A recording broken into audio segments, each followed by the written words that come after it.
Good morning, everyone. It is 8 a.m. in New York City, 6 a.m. in Denver, and 9 p.m. in Tokyo, Japan. My name is Michelle Kinney. I'm here with my co-host Julie Roginski and Frederick Pogue.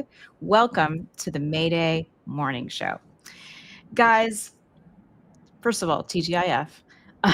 Great week. Great week. We got through it. We Our got first through week- it. Our first week, we got through it. We did it. We did. We did it. And the news cycle this week has been crazy, like most other weeks. And I feel like it ages me 10 years. And every single time that I think we've hit peak cray, Trump finds new heights. And as I often say, a lack of imagination is a very dangerous thing. So last night's new twist is a big one. John Bolton, Trump's former national security advisor, has been indicted. 18 counts violating the Espionage Act, which is serious stuff, for his alleged mishandling and transmitting of classified information. He is being charged under the same law, if we remember, the one that applied to Trump himself. So Trump is once again using the Justice Department as a weapon to go after his enemies. But the irony here is rich. Trump stole those classified documents and hid them in his bathroom for toilet reading material, and then bragged about having them to impress people at Mar-a-Lago. And then the FBI raided his house, and he was indicted for it. I know we're not big fans of John Bolton here. He's not a saint. We all remember his book and all that ridiculousness, his own ego that got in the way of doing the right thing, which has us all feeling some kind of way. However, it's plain, it's very simple, and Donald Trump is doubling down on his campaign promise that he said, "I am your retribution. Say mean things about me and hurt my fifis, and I will ruin you." And that's not a president. It's unfortunately our president, but it's not a president that we want. That's a dictator. It's a snowflake with nuclear codes. Number one king baby. And in America, we don't do kings. And that's a topic we'll discuss a little bit later in the show. But I mean, come on, the media is already running with, oh, is this DOJ fair? And they're acting like this is just like totally normal and everything's fine. And Julie, I'm wondering, with your point of view and your history in television, I'm just wondering what you would do in this situation if you were covering this, and how do you cover a story like this, along with James Comey, Tish James, all of the stuff that's going on, without falling for the spin that Trump wants us to repeat? Great question. Actually, I'm sitting here. You can see in a little bit of a different background. I'm actually at CNN, which is why I'm made up, and I don't have my glasses, so I can't see anything. But I also literally just talked about this. Just got off the air talking about this. Oh, wow. And you're absolutely right. It's not being covered in a way that it should be covered. I think the problem with mainstream media in the sense is there's always a TikTok, right? Like this person gets indicted, then that person gets indicted, then this person gets indicted. And there's no overarching theme, which is exactly what you laid out. Donald Trump is on a retribution campaign. Donald Trump, of course, did much more than John Bolton did. John Bolton, who actually I know from my Fox days in private, is actually one of the funniest people you'll ever meet, but you're absolutely a complete egomaniac, and had the opportunity to testify in front of Congress, chose not to. Instead, decided that he was going to save it all for the book. If there are any MAGA people watching, and I don't know if there are, but this would be my message to you. Much like Joseph Stalin came for the old Bolsheviks that created the revolution, Donald Trump will eventually come for you. Because with people like this, it is never enough. If you have this mentality, no amount of abasement, no amount of loyalty will be enough for him. And as he gets older, and he's pretty much up there already, what's going to end up happening is the paranoia is going to seep in more and more and more and more.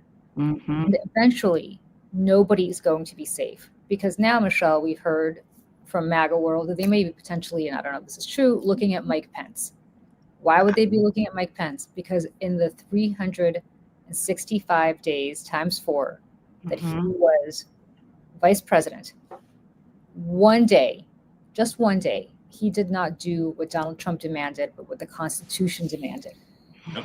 For that, he's going to be in deep trouble. Mhm. Again, I blame this. I say this every day. Carthago delenda est. John Roberts is the reason for why this is happening. It's happening because John Roberts gave Donald Trump a get out of jail free card for anything he does, knowing that Trump has the ability to pardon anybody who does this for him. So Pam Bondi can go ahead and indict me, you, anybody for anything.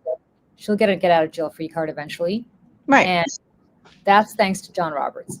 And look, again, John Bolton's not my cup of tea. John Bolton never met a war he didn't want to get into. John Bolton never met a Democrat he didn't want to trash. But this is not right.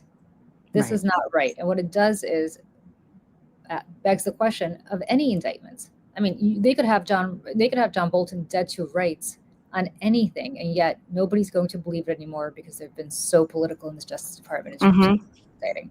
I don't know, Frederick, what you think about this, but I'm angry at the media for not really putting the big picture the way it should be on this, and just cameras pointing at John Bolton's house. Any moment now, John Bolton's going to get in his black SUV and he's going to drive down to turn himself in and get fingerprinted and get like, come on, that's not the story here. It's just not. Well, I think you hit on a really salient point there, Julie. Is Wow. You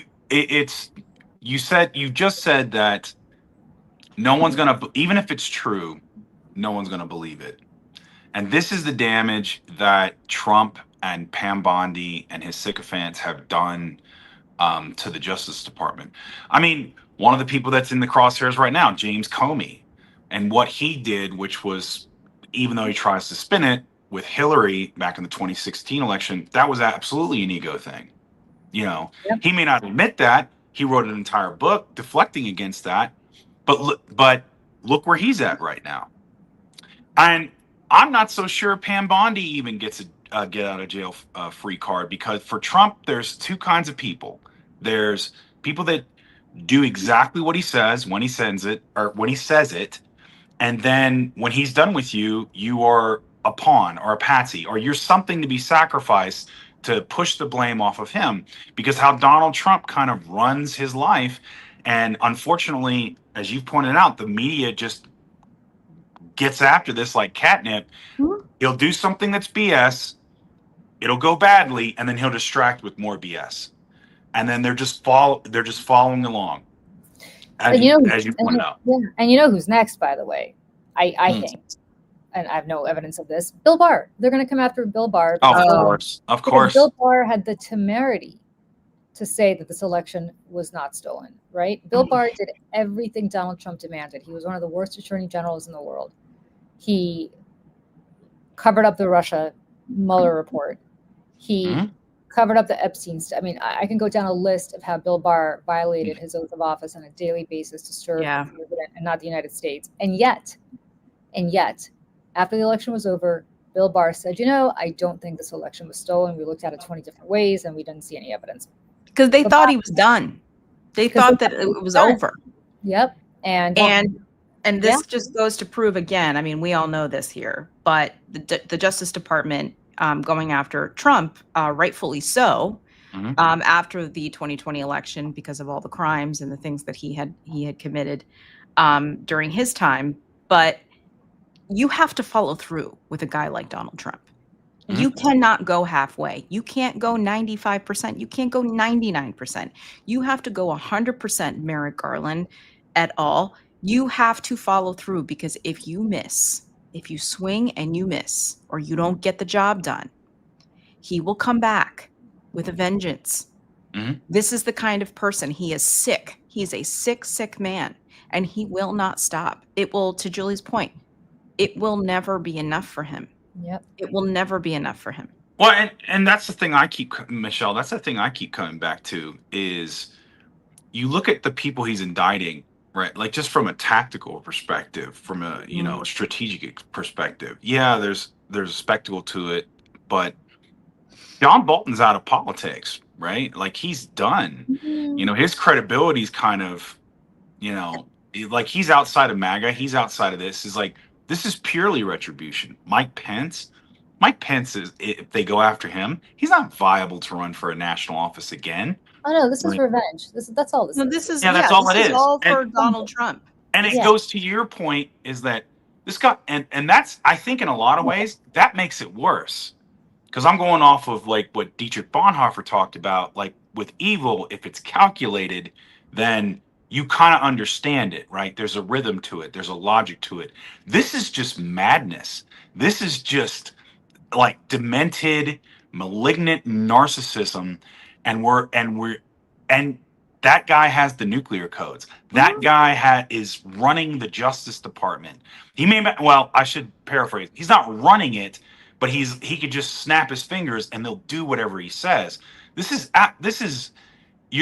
the last days of a failing inept tyrant. But we get it all at once, which is that to me is the terrifying Why part. do you think it's last days? Why do you think he's inept? Because I don't think it's last days, and I don't think he's inept at all. I think he's mentally ill, but I don't think I think he's mentally ill, and I think he has dementia. That's for sure too. And I think he's got a lot of people around him who are incredibly capable, and Yeah. they're executing on his vision, and they're executing on his whims, and they're executing on his wants.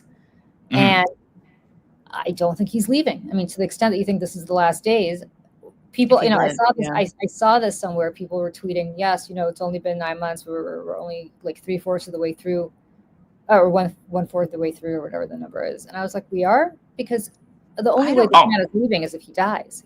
This is what I don't understand this. Every time I see somebody on TV or on a show or a podcast anywhere where they're like, "Well, we got 3 more years of this," I'm like, "What planet are you living on? Yeah. What planet are you living on?" This man lost an election fair and square, and then he incited a violent insurrection in which they hung a gallows, like a noose, outside the Capitol for Mike Pence. If you've read the Turner Diaries or know what those are, that all comes from the same playbook that these white nationalists and crazy people have been reading out of for decades. And they go into the Capitol with some of them with the intent in ending the lives of members of Congress and others, including Mike Pence. They take human feces, rub it all over the walls, trash the place, break the windows. And then after the fact, Donald Trump, first of all, they go too slow to even investigate Donald Trump. The whole thing, way too slow, Merrick Garland. And then the American people said, "You know what? Here are the keys. Here are the keys to the Capitol. Go back in." The fact that he walked into that rotunda to be inaugurated is honestly, that is the kind of, history books will tell that story in a way that I think that we will all be horrified and embarrassed on a level that I don't think we can even imagine in this moment, that we are already horrified. But it's like he did this thing and then he walked back through the front doors and was inaugurated as the 47th president of the United States in the very place. I think that to answer your question, Julie, I think the reason this is the last days, we're talking from like a dictator, right? Not necessarily his presidential term. That's going to be what it's going to be. Like whether he serves 4 years or he tries to do more and they let him or whatever, that I can't answer. But I'll say this. One, his his health is declining rapidly. There's that component. Two, I don't think he's really running anything at this point. I think you have like Stephen Miller and Russell Voigt and maybe some JD Vance. They're running things. And so they're doing like basically you've got the advisors and the generals kind of building their own power base to try to take over when the dictator falls, which don't think that's going to work out for him. The big thing that makes me say that is, again, if you look at history and you look at all these authoritarian regimes, they have to do something for their supporters that at least in the beginning gives them a leg up. All Donald Trump is doing for not only all of us, but especially his supporters, is he's hurting them economically across the board. I mean, we've done shows this week about car notes, people going on GoFundMe for groceries. I mean, you look at where we were. It wasn't great in 2024, but there was some daylight. There was some like, okay, there's a possibility of things getting better. Like Pueblo, Colorado, which is in my district, unfortunately has Lauren Boebert. They were doing better. They were getting a lot of programs from the Infrastructure Act. And now all those have been cut. And Pueblo's a very depressed. And so the thing is, people are going to feel this pain. Now, we're going to see the No Kings protest on Saturday. And they're already calling people that show up terrorists. They're talking crazy stuff like Donald Trump wants to fly missiles overhead in California. Greg Abbott just said he wants to unleash the Texas National Guard against anybody that shows up for No Kings in Texas. I got news for you, bub. They're in Illinois. So don't know how that's going to work out for you logistically. But so the more you kind of clamp down on this, we're just seeing protests now. The calls for a general strike are getting more and more and more. The problem he's surrounded himself with, they're not serious economic people. They're not people that understand infrastructure and logistics. They're not the smart people. It's a bunch of Wall Street grifter and scam artists and crypto guys that they're paper tigers. Because once it starts, my thing is, once this really starts falling apart and everyone's looking around, Donald Trump's going to be throwing people to the wolves to try to save himself. But at a certain point, they're going to be like, look, it's broken. You broke it. Fix it. And they can't. And at that point, all bets are off. I don't know what happens after that, but all bets are off. Well, this is where Donald Trump, I mean, his supporters have always, oh, well, Donald Trump's going to run the country like his business. And I'm like, well, how many times has he been bankrupt? And how many times has he 6 times? Look what he's done to his casinos, his all of his businesses, steaks, vodka, all the stuff. Guess what, guys? Trump Steaks is the United States of America. Yeah. That's right. Yeah. And that is the truest state. That is the truest statement of any Trump supporter. He's like, he's going to run it like his business. Guys, well done with ketchup. Yeah. The United States is well done with ketchup. I love it. He's but look, this retribution tour he's on, he's not going to stop. And I know we're going to have a No Kings conversation in a few blocks, but I do want to just tell people, please, if you go out tomorrow, and you should, they're going to try to provoke you. They're going to try to incite you. Please do not get provoked. Do not get incited. If you see somebody doing that to you, just walk away. Just walk away. Yeah. Because if you start arguing or fighting or pushing back, he is dying to invoke the Insurrection Act. And a lot of those people are plants. They're there to do that. Proud Boys. Yeah, exactly. So, there you go. Exactly. All right. Well, TGIF, guys, we'll be back in just a few seconds. Are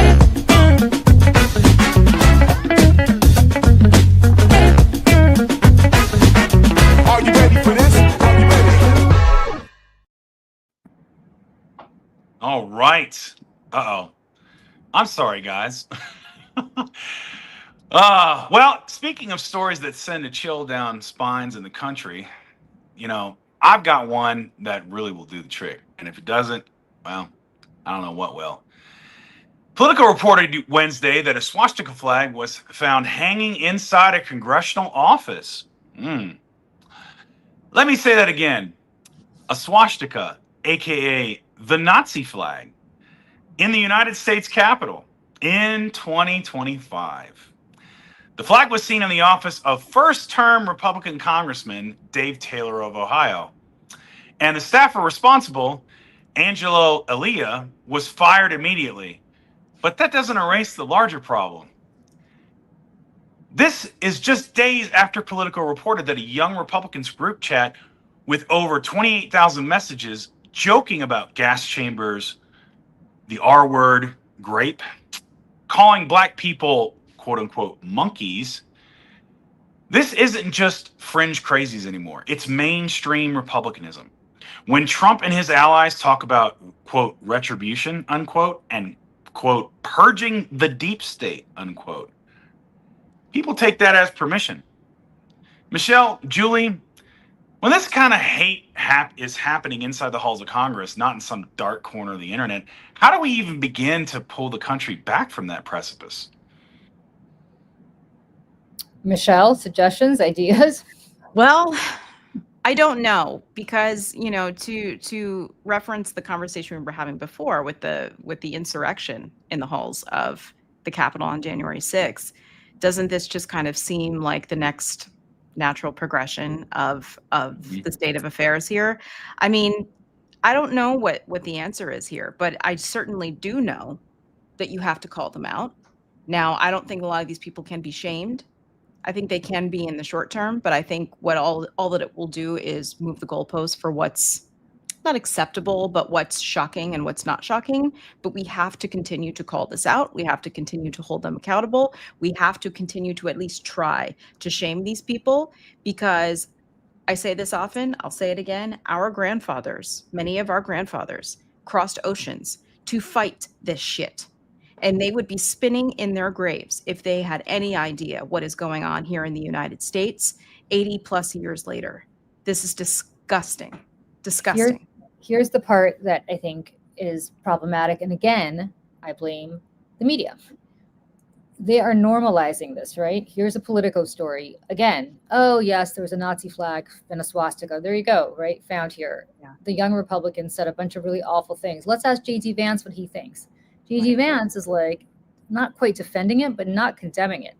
Mhm. And I think what you need from reporters on the Hill or anywhere else is to go to Speaker Johnson and to say unequivocally, yes or no, do you condemn this rhetoric? Yes or no?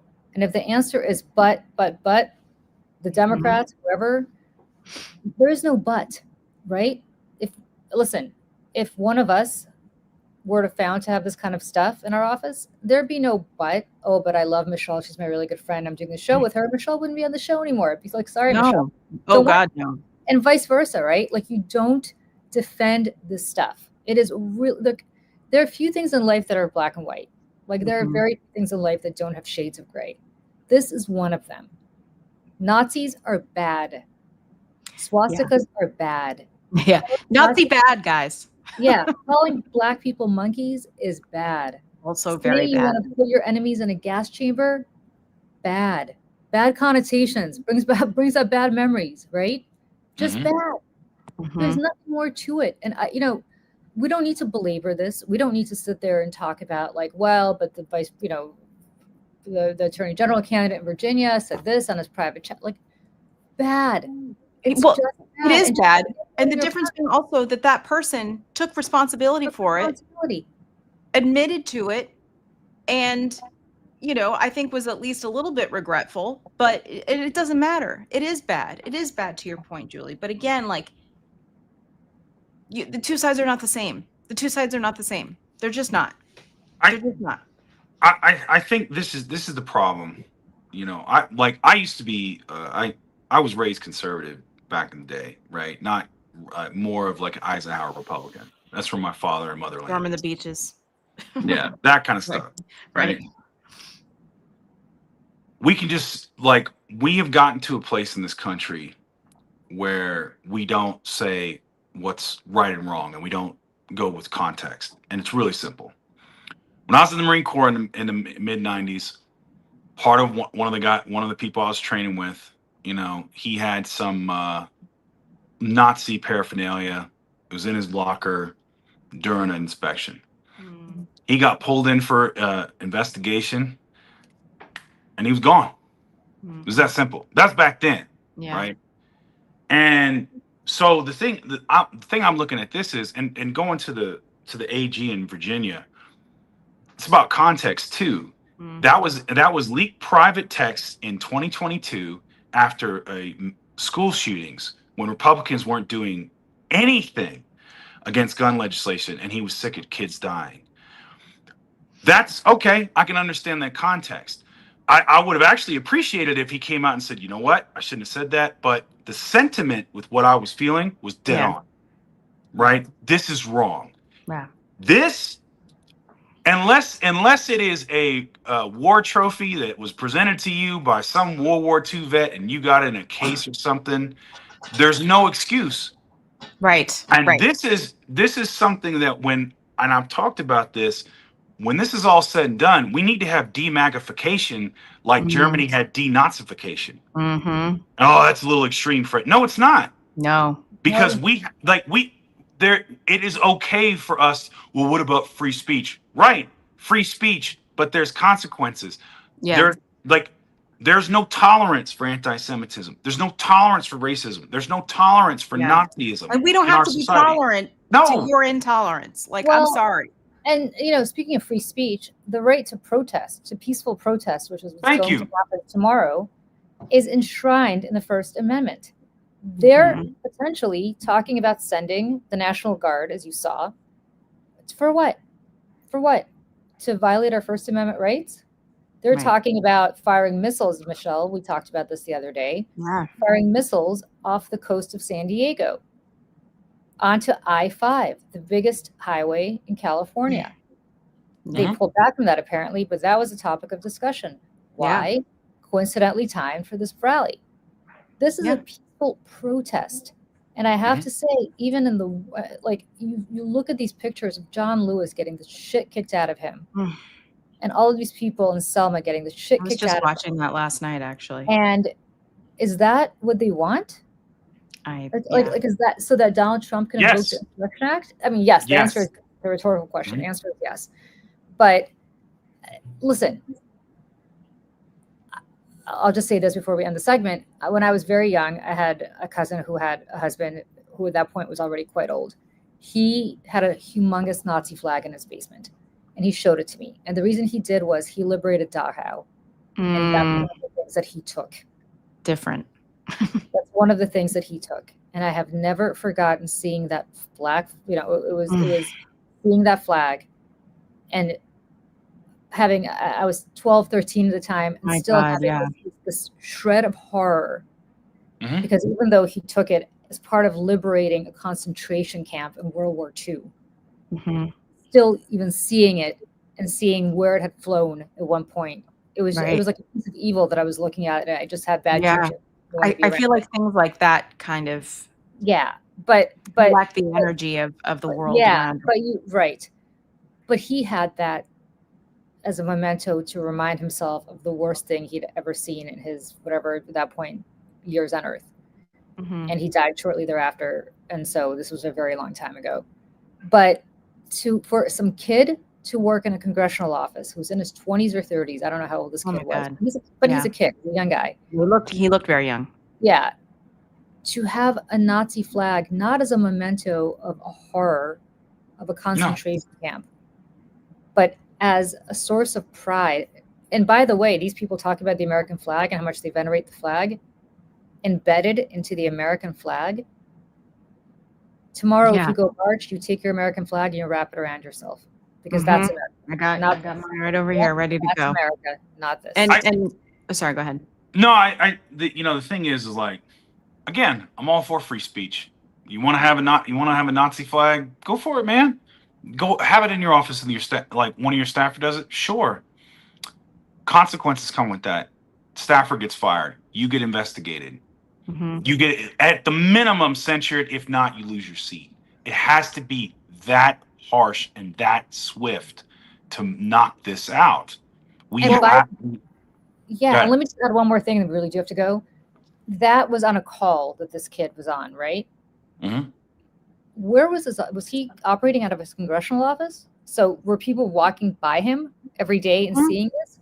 Is this guy not saying anything? Is this guy working from home? In which case, he obviously was on calls with his staff all the time, because you have to. And if this, listen, I'm not at home, but if this mirror were my background every day, you guys would see it every day. Yeah. If that's your background every day, other staff see it. I mean, I've worked in congressional offices. You're on top of each other. They're teeny tiny. And I don't know. Not to mention, in the days after COVID, I mean, our setups and where we have calls and things that you see behind them are pretty intentional. I mean, we set these things up, and I really quick before we go, and again, like this, he was a kid. He's a kid, but he's an adult. Yes. This person was an adult. Children don't have jobs. Adults have jobs. And he was And in a cubicle in his yes, office. he was in a cubicle. And to the same point of these young Republicans who were, the oldest was 35 years old. These were grown ass people. And this is what JD Vance, again, the fish rots from the head. This is what JD Vance had to say. Focusing on what kids are saying in a group chat. Grow up. I'm sorry. Focus on the real issues. Don't focus on what kids say in group chats. But there's yeah. So this is how we lead to traumas and tragedies, right? It's the same thing that you hear at a sexual assault trial. Oh, that's boys just being boys. Oh, that's locker just room talk. that's just locker room talk. Oh, that's just it. No. I'm sorry. If you work in our politics, you're supposed to adhere to a higher standard. We're not supposed to have people like Donald Trump. If you're old enough to go to war and die for your country, you're old enough to take this job seriously and watch what the hell you say and how you act. We've got to stop this lack of standards and letting these freaking tricksters and hucksters like JD Vance tell us, oh, well, yeah, that's just, we got to focus on real. This is a real issue, JD. This is a real issue. And by the way, if as somebody who has a kid and a young kid, but let me stress again, these were not children. But if they were, as the mother of a 13-year-old whose son is on a lot of group chats, if ever I saw that kind of language in my son's group chat, my response would not be, oh, just kids being kids. Why are we not focusing on the important thing? To say that he would be like, I don't even know what would happen to him. It would never happen because he's not that kid, because he was raised right. But if I ever saw that kind of language, my excuse would not be like, oh, just a bunch of kids in a group chats. Let's focus on the important stuff like his grades, or important stuff like his, athletic career or whatever. Like, no, you do not normalize this, because those kids grow up to be these adults who are in their 30s. I think actually, Michelle, the oldest one might be 41. Oh my God, really? Yeah. They are not children. But if you have children and you're excusing this as just a bunch of kids in chats, that's how your children grow up to be these people. I was 18 years old. And go ahead. I was 18 years old. I picked up a rifle for the Marine Corps. They taught me how to survive combat. We got to stop this. If you're talking about, Gen Z is, okay, stop treating them like children. Stop treating them like kids. They're grown-ass adults. Mm-hmm. Exactly. Give them consequences. There needs to be consequence. These conservatives have created a consequence-free society because their leader is a gigantic POS. No, stop. It's enough. Yeah, and by the way, no, there has to be consequences, not just for adults. There has to be consequences for children if they do this. Yes. Thank you. There has to be consequences for anybody. It is not acceptable. Like, the fact that we're even spending the last 15 minutes talking about why it's not acceptable for somebody to have a swastika, or to call Black people a monkey, or to say that they're watermelon eaters, whatever they said, to talk about concentration camps and putting people in gas ovens. Like, the fact that we're even having to spend one iota of our energy explaining why this isn't right, yes, is the biggest disgrace of all. We should move on, because I think we've made our point. But the fact that we're the ones having to make it, and I just didn't spend 10 minutes at CNN talking about that. I spent a little bit of time talking about that, but why we didn't have a whole discussion about how, hey, I don't give a shit who you are. Take responsibility. The media needs to take responsibility for this. That's right. Stop both siding this shit and give it platforms to people like JD Vance to spew this bullshit. There are no both sides to Nazis and gas chambers and this kind of stuff in this country. Not now, not ever before, not ever in our lifetime. So we will be right back.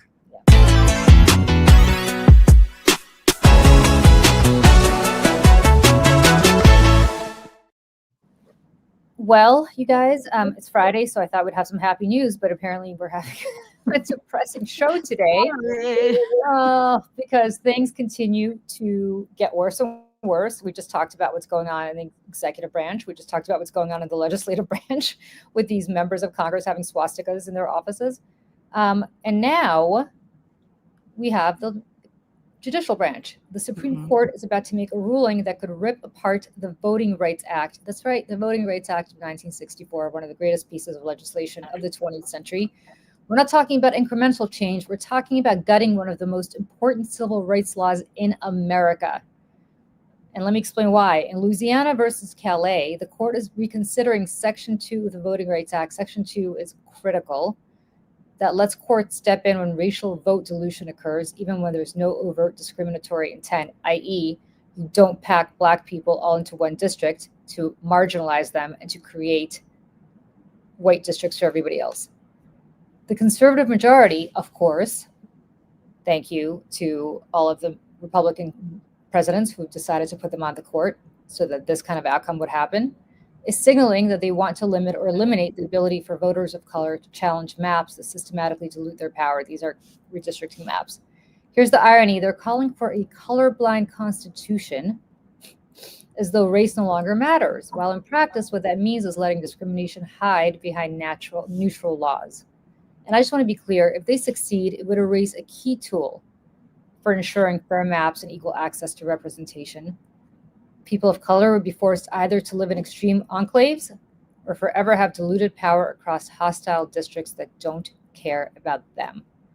Frederick, you, my friend, are from a part of the country originally that inspired this wonderful law in the 1960s. How do you even begin to describe the damage for democracy if the court does do what we think and know they will do very shortly and just eradicate Section 2 of the Civil Rights Act? This one really hits me kind of on a personal level because I'm a native-born Texan. My family name Pogue is Southern. My dad is from Macon, Mississippi. There are African Americans in Memphis and in Mississippi that have the surname Pogue because my family owned them during the Civil War.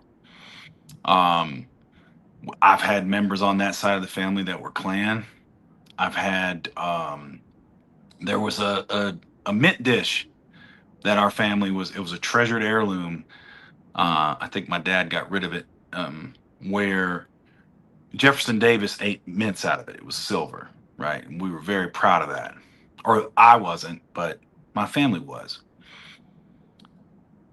The fact that they want to call the Constitution colorblind when you have 3/5 clause, when you have an entire Civil War, which was fought over the question of slavery, which Southern papers made no bones about, period. Southern lawmakers made no bones about. Preston Brooks beat Charles Sumner on the floor of Congress, or the House, with a cane. And when he went back to South Carolina, was given canes as a gift. This, to your point, Julie, the 1965 Voting Rights Act was a late and significant step into reversing course to undo this culture that the South desperately needs to get out of, that it's still in many ways mired in. Even in East Tennessee, when I was growing up, on I-26, heading into Virginia, on private land, a massive Confederate battle flag flying over. You know, this is a part of the country. This is a part of our culture that needs to go. It needs to be done because it is still doing damage and has been doing damage since the inception. I mean, hell, it was just not even like back when I was organizing in 2012, Irwin, Tennessee did not they just finally recognized MLK Day. They made a specific ordinance not to recognize it.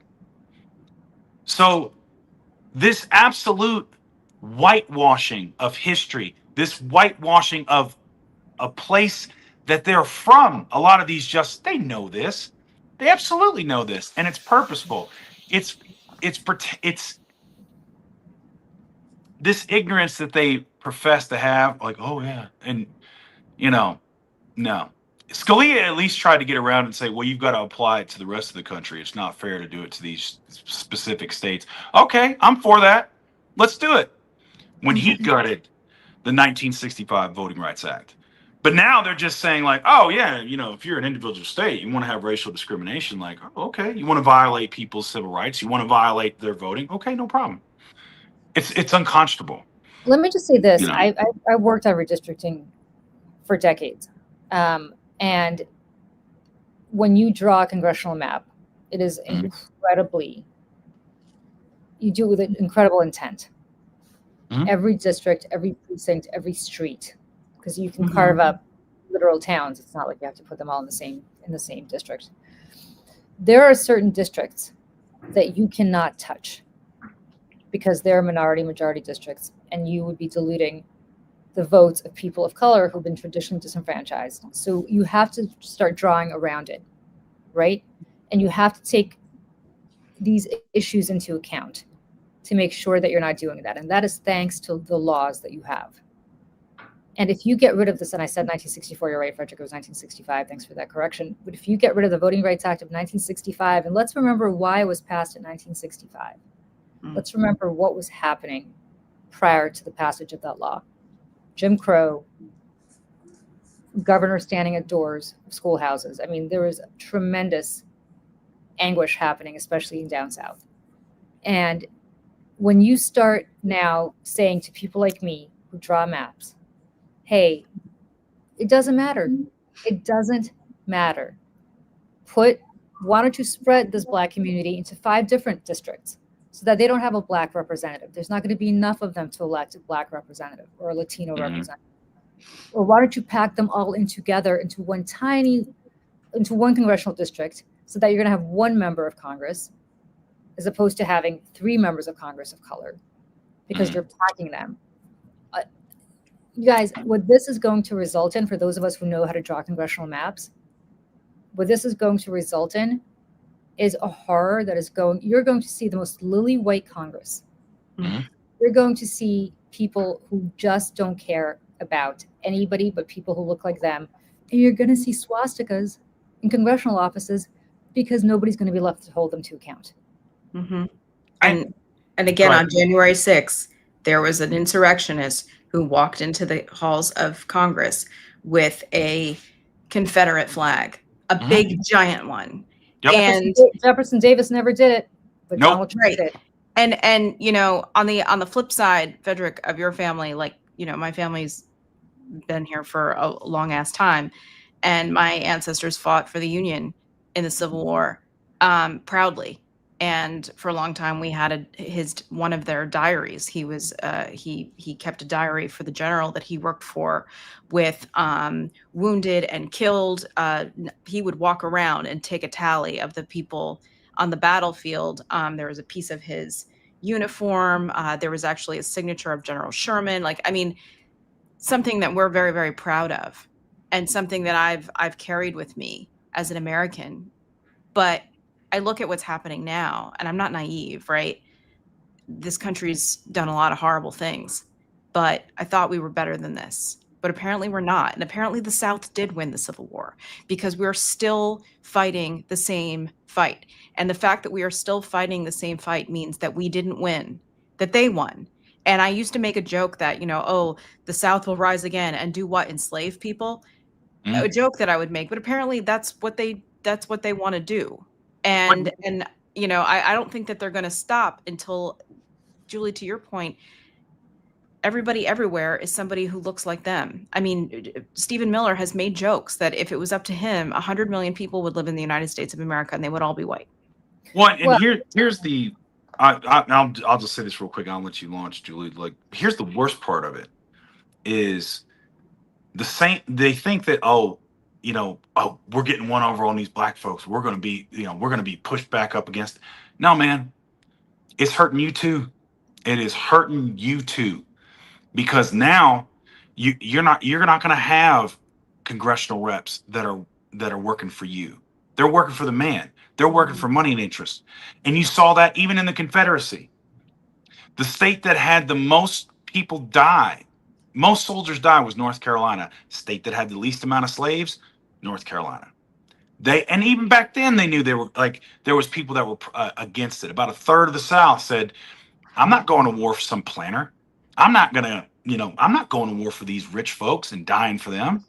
Cold Mountain's all about that. Sounds familiar, right? Right. It's the same. It's the same thing. We're mired in this muck. My dad was part of the New South that was trying to get away from this garbage, because and that's why I was raised different, is because he saw it back then that you're just holding us back, and that's it. These people that want to take us back there, they're not just hurting black folks, they're hurting everybody. Yeah. Everybody. So go ahead, Julie. That's I'm Well, done I'm preaching. gonna end this other than to say that Clarence Thomas will surely be one of the people that's going to vote this way. Clarence Thomas is from Pinpoint, Georgia. I can't. And Clarence Thomas has had a chip on his shoulder because he thinks people think he only got into Yale Law School because he's black. I have no idea why Clarence Thomas got into Yale Law School. I don't know what his grades were. I don't know what his qualifications were. And it doesn't matter. Yeah. I don't think Barack Obama got into Harvard Law School because he's black. I don't think No. Michelle Obama got into Harvard Law School because she's black. I think they're really smart. Yeah. And I don't think Michelle Obama took my seat in Princeton. I think she earned it. Right? Yeah. And for Clarence Thomas to consistently vote because of his own personal issues, because he wants validation. Go to therapy, y'all. Go to therapy. Oh my God. Don't take it out on us. Don't take it Right. out on us. Because Clarence, I'll tell you, no, I'm not black. I don't live down south. Civil Rights Act doesn't really impact me directly, but of course it does, because it's because the people down there who are going to be harmed, the Jasmine Crockett's of the world, right? Don Lewis back when he was alive. These are some of the. John Lewis, my God, one of the greatest. One of my pleasures in life. Honors in life was that I met John Lewis and shook his hand. Wow. Like people like that are going to be pushed out. Their districts eliminated. Those people work for. I am honored, though he was not my congressman, that John Lewis was in Congress when I was alive, and therefore his policies affected me. Yeah. So this doesn't apply to just people down south. It doesn't just apply to black folks. It applies to all of us. Because we're one. God, I'm sorry to curse, but we're all one fucking community. Yes. We're one community. Why we are a nation. We're a nation. Why are we trying to disenfranchise each other? We have the word united in the name of our country. Yes. Yep. So on that note. Yeah. And on that note, we'll be right back. We'll be right back.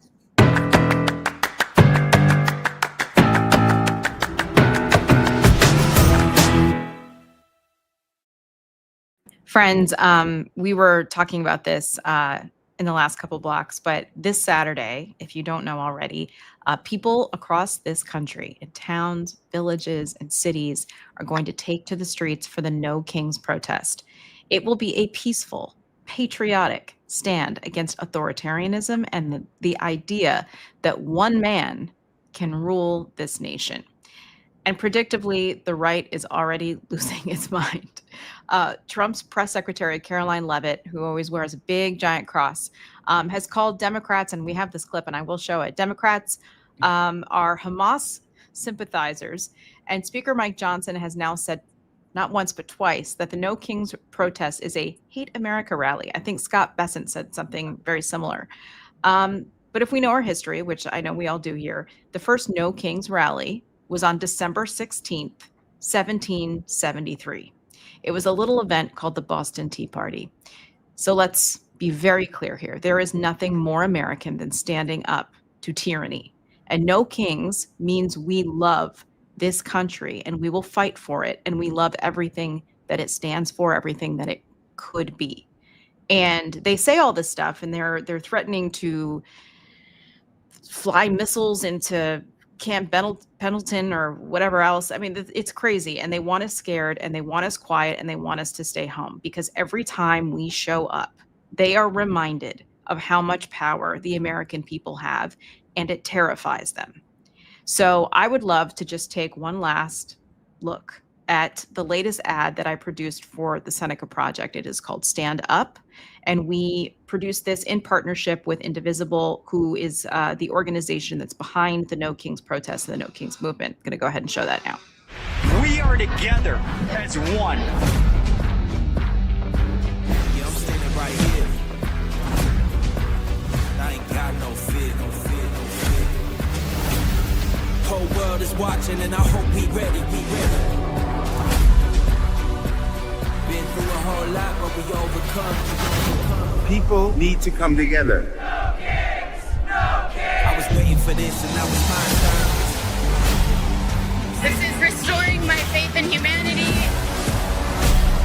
We are stronger together. We got the power. I love this country.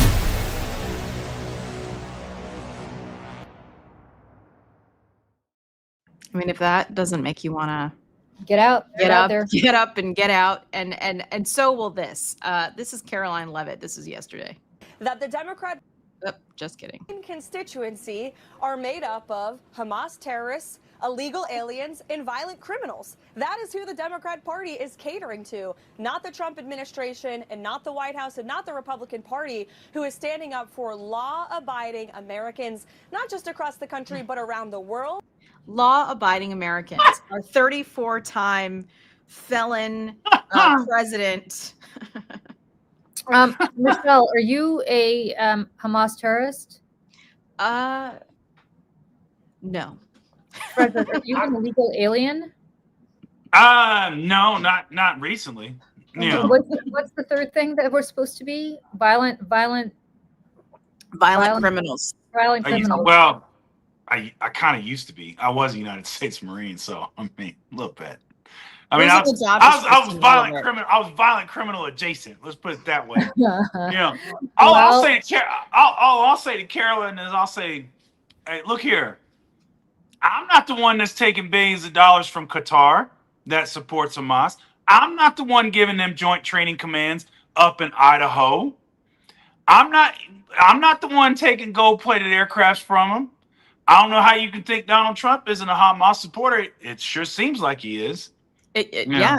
And if I think that this is the right clip. This is Speaker of the Keebler Elf Tree talking about this protest tomorrow as well. Saturday, they're going to be parading around the National Mall. They call it the No Kings Rally. We call it the Hate America Rally because we have all the Marxists collected, all the Antifa people, you know, the BLM remnants. You'll have the, you know, the pro-Hamas wing of the Democrat Party, and they're going to be out here demonstrating and screaming and wailing. And I'm afraid that Senate Democrats will not reopen the government until at least that event is behind them because they're afraid to confront the mob. So, I mean, look at the contrast between the two parties. Yes, we will. The evidence speaks for itself, and I think the American people are going to fully understand this when we head into those midterm elections next year. Oh, I love how they tell on themselves. They're afraid to confront the mob. I don't know, man. We don't have J6 insurrectionists and, you know, extremist groups that like we're afraid to confront. In fact, Chuck Schumer and Hakeem Jeffries rarely listen to us. Right. So, because if they did, they'd fight a hell of a lot harder. So yeah. And I'll say this too, and I said this to Julie the other night, that I have yet to see this many people with influence and celebrity and power speaking straight to camera, telling their followers, telling their people to show up tomorrow, including even Stephen Colbert did an entire segment in his opening monologue the other night, telling people to get their asses out. So, you know, I have high hopes for tomorrow. I have high hopes. I here's the thing, just on a side note, can you call me a Leninist? Like, just mix it up. Like, I'm tired of Marxists. Call me a Leninist. Most people don't even know what that means. They're I know that, but they don't know what Marxist means either. So it's like, give me something. Somebody should hand him a copy of Das Kapital and ask him to subscribe it. And then get back to us. Gosh, whether we really are Marxists. Like, which part of you do you think makes me a Marxist? Like, which part of Das Kapital are you referring to when you say that? Like, I would just love to do that. One reporter out there, anybody who works on the Hill, will you please get some fucking creativity and do that? Thank you so much. Let's move on. I tried to read like got Das Kapital in college. I think I made it through like one chapter, and those translated English run-on German sentences just like you're not a Marxist. I'm not. I will say this last thing. I will say this last thing before we move on and into our weekends. Is that again The Republicans were not cast in the School Musical, and it shows. And they're still upset about it because the drama and flair of Stephen Miller, telling reporters that, oh, DC is worse than Baghdad, and now we're out here hollering and wailing in the streets. No one believes this. It's not real. Like, you're an angry elf, and you need to, calm down, come out, do whatever it is that you got to do, because the rest of us are tired of having to suffer because you didn't handle your issues. What did you call it? The keeper of the Keebler elf tree? Speaker of the and he Keebler never elf brings tree. and he never brings cookies. He never brings cookies. You got to bring cookies to the rally, Mike Johnson. I'll leave you with a quote from one of my sergeants when I was in the Marine Corps. He used to just get under like higher up skin. And we were talking one day, and I said, "Man, aren't you worried about getting in trouble?" And he just looked at me and says, "Poe," he's like, "We're Americans. It's our duty to be a pain in the ass to those in power." Like, it's our sacred birthright. I was like, so go out there and practice your sacred birthright on no kings. Be a pain in the ass. Or if I may quote Karl Marx, from each according to their ability, to each according to his means. If you have the ability to get out there tomorrow, do it. Yep, especially if you are white and were born in the United States of America and you were able-bodied, you better get your ass up. And we'll be right back.